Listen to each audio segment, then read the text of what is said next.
I uncovered years of betrayal. My husband and sister's affair destroyed my life, leaving me broken and questioning everything. I feel like my world shattered. I do not know how to process this. I need to tell someone, anyone, because I feel like I am suffocating. I found out my husband is not who I thought he was. This information came from a source I trust implicitly, so I have no reason to doubt it. Now I am struggling to reconcile the man I knew with the reality I am facing. The foundation of my life feels like it is crumbling beneath my feet. I always considered myself a good judge of character. I thought I knew my husband inside and out. We shared so much of our lives together. We built a home, made plans for the future. I feel betrayed, foolish, and utterly lost. I cannot understand how I could be so wrong about someone I loved so deeply. I was married to my husband for 7 years. We were together for 10. I always thought we were happy. We had our rough patches, arguments about finances, the usual couple stuff. But I always believed our love was strong, a solid foundation that could weather any storm. Apparently, I was wrong. My sister has always been my best friend. We are close, sharing clothes, secrets, dreams. We talk every day. I trusted her implicitly. I would have done anything for her, and I thought she felt the same way about me. I thought wrong again. I learned the hard way that my sister does not always have my back. I learned that she is capable of keeping secrets from me, big ones. The kind that changes how you see a person, changes how you see your whole relationship. I have been struggling with these new revelations for weeks now. I do not know how to reconcile the sister I thought I knew with the person I am now realizing she is. It is not a pleasant process, and it involves a lot of doubt, fear, and sadness. I never suspected she would betray me this way. I found out because I was searching for something else entirely. I was not snooping, not looking for trouble. I just happened to stumble upon something I never would have imagined. I had no idea she had this hidden from me. I wish I could go back to when I was blissfully unaware. I wish I could forget what I now know about my sister, but it is burned into my brain. The discovery was accidental, a cruel twist of fate. I was looking for an old photo album in the attic. I needed a picture of my mom for her birthday. Our attic is a mess, boxes piled high, forgotten treasures gathering dust. I hate going up there. It always feels damp and musty. While searching, I stumbled upon a box I did not recognize. It was tucked away in a corner, hidden behind some old Christmas decorations. Curiosity piqued. I opened it. Inside, I found a collection of photographs. At first, they seemed innocent enough. Pictures of my husband and my sister, smiling, laughing, posing together at family gatherings. I continued to examine the photographs. The dates on the back went back several years. Some were recent, taken just a few weeks prior. My hands trembled as I looked closer at each one. I noticed details I had missed before. A lingering touch, a shared glance, a secret smile. The evidence was right there in front of me. I felt sick. I put the photographs back in the box. I closed the lid and shoved the box back into the corner. I needed to think. I needed to process what I had just seen. I walked out of the attic and went downstairs. I sat on the couch and stared at the wall. My mind raced. I replayed memories in my head, looking for signs I had missed. I considered my options. I felt betrayed and confused. But as I sifted through them, the smiles seemed a little too intimate, the laughter a little too suggestive. Then I found the others. Pictures of them holding hands, kissing, embracing. Pictures taken in places I recognized. Places we had all been together. Our favorite restaurant, the park down the street, even my own backyard. The realization hit me like a physical blow. My husband and my sister were having an affair. The pictures spanned several years. They were not just stolen kisses or fleeting moments of weakness. This was a full-blown relationship, conducted right under my nose. I went through the pictures again and again. Each image felt like a fresh wound. I saw them laughing together in places I thought we had only visited as a family. I saw them holding hands. I saw them kissing. The sheer volume of evidence was overwhelming. I felt like I was viewing a completely different reality, one where my life was a carefully constructed lie. I didn't understand how I could have missed all the signs. I immediately started thinking about the logistics of leaving. I knew I could not stay in the same house with him after seeing those pictures. I also could not look at my sister. I began making a list of what I needed to do first. I needed to secure my finances. I needed to find a place to live. I needed to figure out how to tell my children. These thoughts raced through my head. I felt sick, betrayed in a way I never thought possible. My husband, the man I loved and trusted, had been sleeping with my sister, the woman I considered my closest confidant. The two people I cared about most in the world had stabbed me in the back, and I had been completely oblivious. I sat there in the attic for what felt like hours, numbly staring at the photographs. My mind raced, trying to make sense of it all. How could they do this to me? How could they betray me so callously?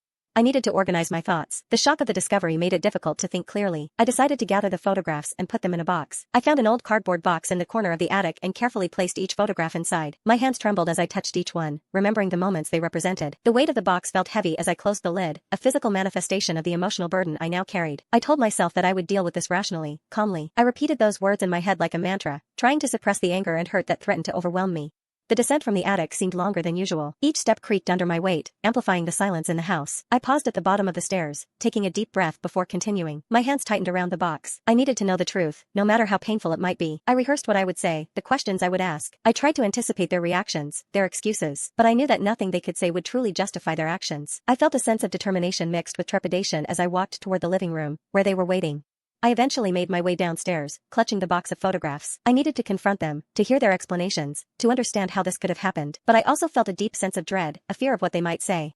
My husband was at home, working in the living room. I walked in, my hands trembling. I did not say a word. I simply tossed the box of photographs onto the coffee table. He looked up, startled. His eyes widened as he recognized the contents of the box. I watched his face change as he looked through the photos. He picked one up, then another. Each picture seemed to drain more color from his face. He set the photos back down slowly and pushed the box away from himself. I stood there, waiting for him to say something, anything. I needed him to acknowledge what I already knew. I needed him to confirm or deny what my eyes had seen. I felt numb. He began to speak, but his voice was shaky. I could see the fear in his eyes. He stumbled over his words. He searched for the right thing to say, but nothing came out smoothly. His excuses sounded weak, even to him. I did not interrupt him. I let him try to explain. I wanted to see if he would even tell me the truth. I listened to every word, trying to understand how this could have happened. He stammered, trying to explain, to deny. He said it was a mistake, a moment of weakness. He said he loved me, that he never meant to hurt me, but his words sounded hollow, empty. The picture spoke louder than any explanation he could offer. He stammered, trying to explain, to deny. He said it was a mistake, a moment of weakness. He said he loved me, that he never meant to hurt me, but his words sounded hollow, empty. The picture spoke louder than any explanation he could offer. I asked him how long it had been going on. He admitted it started about 3 years ago, a few months after my mom had a health scare. He said my sister was there for him, offering support and comfort. He claimed it was a difficult time, and they leaned on each other. That leaning turned into something more.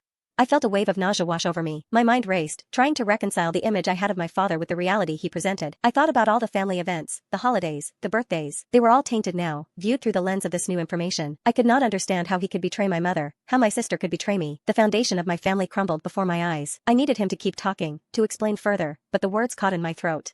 I managed to ask him if my mother knew. He said no, he had never told her. He swore he was going to end it, but he hadn't found the right time. I wanted to know when he was going to tell me. I wondered how long he intended to keep up the charade. He had no answer for that, or maybe he did, and he just did not want to say it out loud. I felt like I was looking at a stranger. I did not scream, I did not cry. I simply stared at him, feeling a profound sense of disappointment. The man I thought I knew was a liar, a cheat, a betrayer. I asked him if my sister loved him. His silence spoke volumes.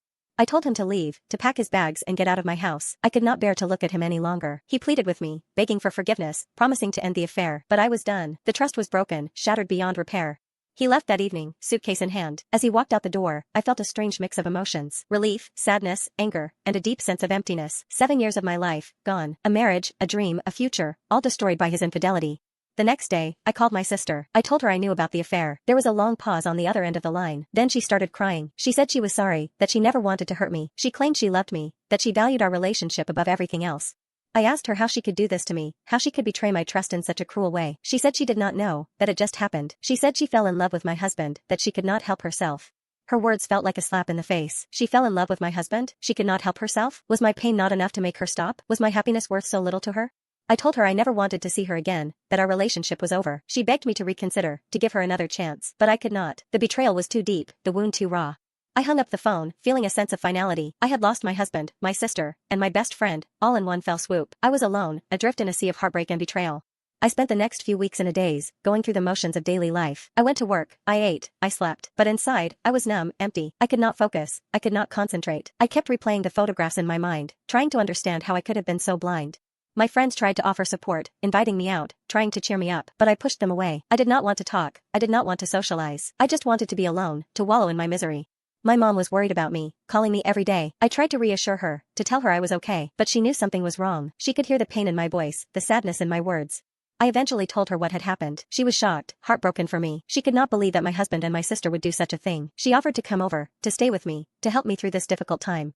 I accepted her offer. Her presence was comforting, a reminder that I was not completely alone. She listened to me, she held me, she let me cry. She did not judge, she did not offer unsolicited advice. She simply provided a safe space for me to grieve.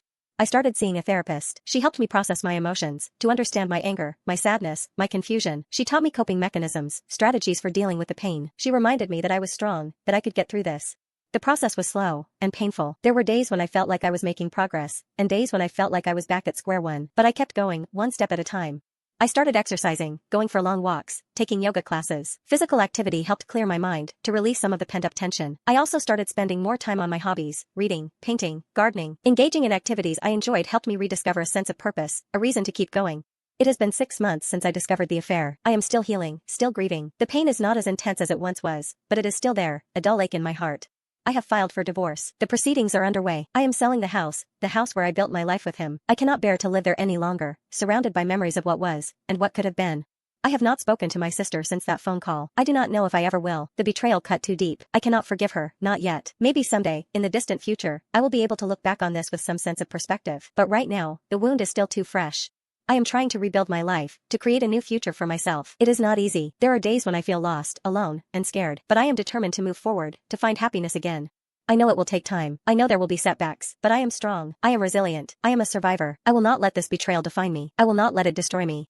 I will emerge from this darkness, stronger and wiser than before. I will learn from my mistakes. I will trust more cautiously. I will love more deeply. I will build a life that is filled with joy, peace, and happiness. I deserve that. I deserve to be happy, and I will not let anyone, not even my husband or my sister, take that away from me. I still do not understand why they did it. I do not know if I ever will, but I am learning to accept the fact that some things are simply beyond my comprehension. Some people are capable of inflicting unimaginable pain, even on those they claim to love. I cannot control their actions. I can only control my own, and I choose to move forward, to heal, to rebuild, to find happiness again. That is my confession, my pain, and my determination.